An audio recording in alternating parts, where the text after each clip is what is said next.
The Word of God is alive and powerful, sharper than any two-edged sword, piercing even to the dividing asunder of the soul and the spirit, and of the joints and the marrow, and is a critic of the thoughts and intents of the heart.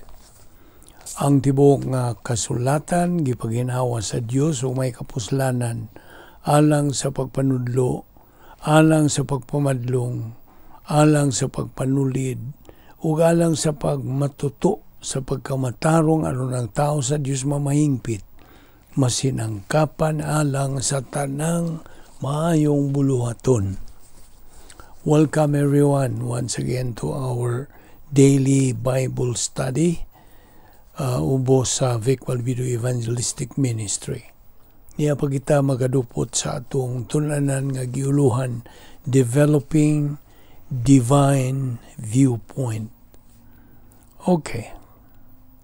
Now, naghisgot man ta kagahapon, bahin o pagdasig, motivation. Diba? Now, kita mga magtotoo should not be motivated by circumstances, but by the Word of God. Mao gyud nay tinuod nga magadasig ka nato. Hinumdumi nga ang Dios dili maapektahan sa bisag unsang desisyon nga himo ang tao sa iyang kinabuhi. God is never affected by any decision that man makes in life. God is God. He is perfect. Ang iyang plano hingpit. Ang atong Ginoo Jesucristo nagkanayon, if you love me, keep my words, meaning my commandments. If we love God, we also have to love His word. So, the one is useless without the other. Actually, we do not mean God is useless. It is His word that becomes useless to our life if we do not know His word. God's word is the written word. Si Ginoo Jesucristo mao ang buhi nga pulong. Usara ni sila. They are one and the same. Moinungdan nga atong pagtagad ngadto sa pulong sa Dios, mao'y nagadeterminar sa atong gugma ngadto sa Dios. Sa laing bahin, ang pagtuman sa harianong balaod, royal law, mao ang atong pagkat-on an pagtuo sa pulong sa Dios nga nagkanayon, you shall love God with all your heart, with all your soul, and with all your mind. Kay kini mao man ang the greatest commandment. And the second is likened to this: love thy neighbor as thyself. Kining duha gitawag nato og virtue love. Ang atong paghigugma sa Dios ug sa atong silingan isig katao, bahin kini sa royal law. Hinumduman nato nga ang atong positional truth that we are in our union with Christ forever. Hinumduman gyud nato. And yet, labihas kabagang duot sa mga magtutuo, so many believers who walk by sight, not by faith. Subo yun. Una-unaon ka na. And they just are concerned on things that are seen, not on things not seen. Okay. Bahin sa Dios, siya transcendent o immanent. Sabot pa sabot. God is transcendent, meaning ang Dios ana sa tanang dapit nga way limiti or end. God is everywhere without limit or end. Mao na transcendent. Apan ang immanent, ang buto sabot nini, God is everywhere at all times. Sa tanang higayon, ana siya sa tanang dapit. Now, kinsa ang nagalingkod sa tuong kamot samahan? Ang pagka-Diyos ba o pagka-tao ni Ginoong Kristo? It is His humanity in hypostatic union nga mo'y nagalingkod sa tuong kamot sa Diyos nga Amahan. Now, all that the Lord Jesus Christ had accomplished samtang dini pa siya ning kalibutan na, He left them all nganhi kanato mga magtotoo. Bible doctrine is biblical teaching na ibawta. But there are many believers who criticize doctrinal believers that kuno they have bibliolatry. Pagkaluoy nining mga tawan na nagsulti nini. Now, ang Salmo 110, versikulo 1, nagkanayon, sit down at my right hand. Mo na gisulti sa Diyos nga Amahan, ngadto kang Ginoong Kristo. Adto ta si Piso 2:6. We have been resurrected with Christ and had us seated, meaning positional truth ka na. Pangutana, are you resurrected with Christ now? Current na mo na positional truth. Are you seated with Christ at God's right hand? Mo na retroactive positional truth. Now, seated sa Grigong pulong, gipaimutang nila ni sa present middle participle sa verbo nga seated on thrones. Now, muta na raw ko nimo, unsa maning, sige man tagihisgot, no? Ning mga butang nga dili makita, things that are not seen. Unsa man ni? Well, of course, kabahin kini sa atong pagka-Kristohanon, atong pagka-Espirituhanon. Unsa man ni mga butang nga dili makita? Well, usa ni ini portfolio of invisible assets. Unsa pa? Ang protocol plan of God, di man makita. Ang 10 problem-solving devices. Inom ka ba? If you are a doctrinal believer, you're supposed to know this. Rebound, filling of the Holy Spirit, faith rest drill, grace orientation, doctrinal orientation, personal love for God the Father, impersonal love for all mankind, inner happiness, personal sense of destiny, and occupation with Christ. Mauna, ang 10 problem-solving devices. So we presume you know that, and you have learned that by heart. Mauna, ang mga ihimplo ni sa mga butang nga dili makita. Okay, ato tas Colossus 3:2 na. Okay, sibog ta. A believer either continues to set his mind on things above or on things below. It's a matter of choice. Mahimo God, o he sets his mind on things above, in heaven, or on things below, on earth. Now, ang Grigong pulong ni ining set your mind is phroneo. Ang sabot sa phroneo, meaning to keep on giving serious consideration. Meaning, sabi di saya pagod, huna pag-ayo. Zeteo, keep seeking.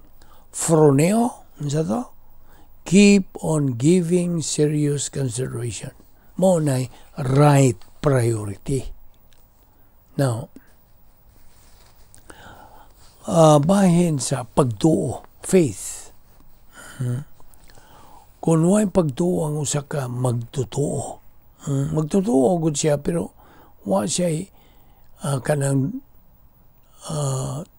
tinuod yung pagtuo kung wa siya doktrina.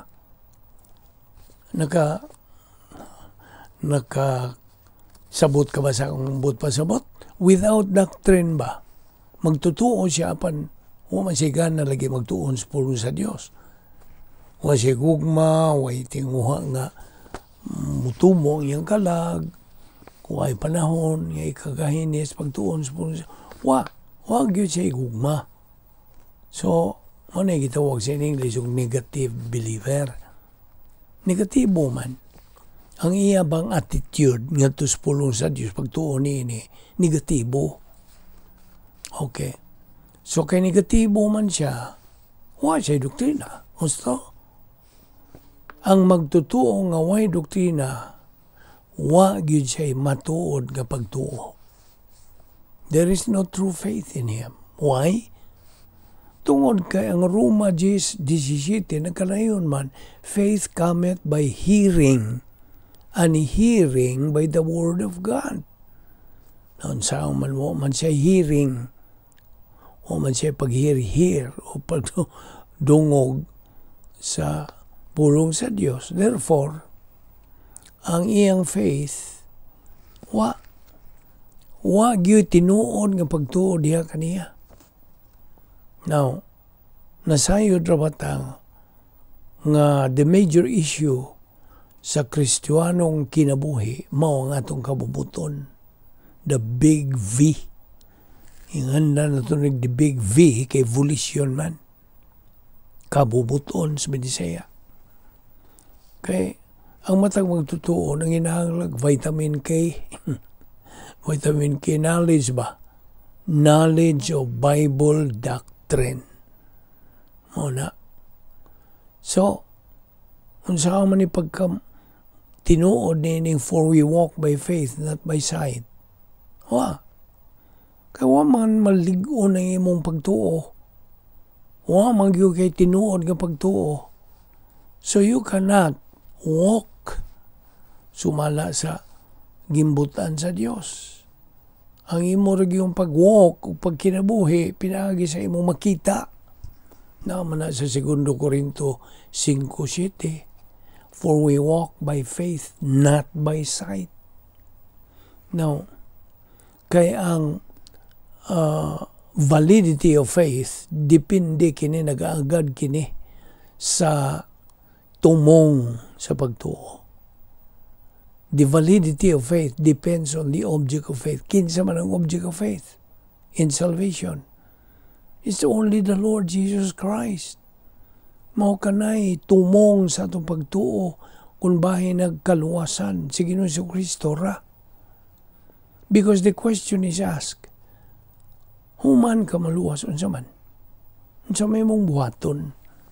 Subo gyud palandungon una-unaon nga labihan sa kabaga sa mga igsuon tang mga magtutuo nga human sila maluwas, wa sila kalibutan kung silang buhaton human maluwas.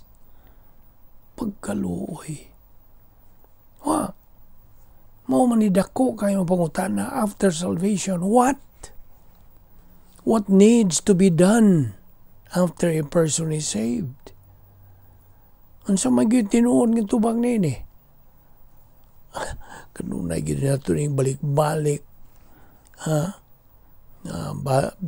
Tingaling uban mo ran gipulaan na sila ni dungog ni 2 Pedro 3:18. Mao man gyud ang mando sa Dios, human ka maluwas. 2 Peter 3:18, but grow in grace and in the knowledge of our Lord and Savior, the Lord Jesus Christ. That's looking skupeo. That's looking with serious consideration. Yun ang una ni mo nagmaayo. You see? At the things which are imog yung gitutukan, yun ang una gito mayo, at the things which are not seen. Kaya kanang mga butang nga dili makita, eternal ka na, hangtod na nas, kang turan. It is really tragic. It is tragic to see most pastors of today. Mga pastor, ang ilag yung emphasis kanunay, positive thinking. Ngadto silang mga kongregasyon. Dili ang mga negatibo nga mga butang. Tagaan ka na ko ehemplo. Tagsaray mga pastor, mag-isgot o mga suliran, difficulties, problems, tribulation, etc. Tagsara. Si Apostol Pablo, mi-emphasize ra yun, nga kining mga suliran, difficulties, tribulations, hardships, sufferings, etc. are the ones that can strengthen a believer's Christian way of life. Mao ni ang makapadasig pagpaligon sa mga Kristiyanong pagkinabuhi sa atong mga igsuong magtotoo. In fact, ang doktrina emphasizes that believers should consider problems, difficulties, tribulation as their friends. Ilaw talaga ang kuno ng mga higala ka na sila, dili kay mga kontra. Where as to love problems, atong iuman mga suliran, mga pagantos, tungod kay didto sa langit. Paminaw, dito sa langit na po na. There are no more problems, no more sufferings there. Right? Namo na. So, atong dasigon ng atong mga igsuong mga pastor nga unta, ila kining silsil sa ilang mga kongregasyon. Nang daghang mga magtutuwa, magitubo. You see? Mula lang, routine na lang ilang pagsimba niya, maminaw ka ng wali, mga wali ra ba, mga mugbo ra, wagi unod. You see? Na watay magdaot nini, ang bang mga pastor, kini paghatag o pagdasig. Sabot? So, balik tas Colossus 3:1. Keep seeking the things above, not the things here below. Now, Hebrewanon 11:1, manungdanon na ba yun eh. Now, faith is being sure of what we hope for, uncertain of what we do not see. Na, ayaw kalimot niining versikulo 2 Corinthians 5:7.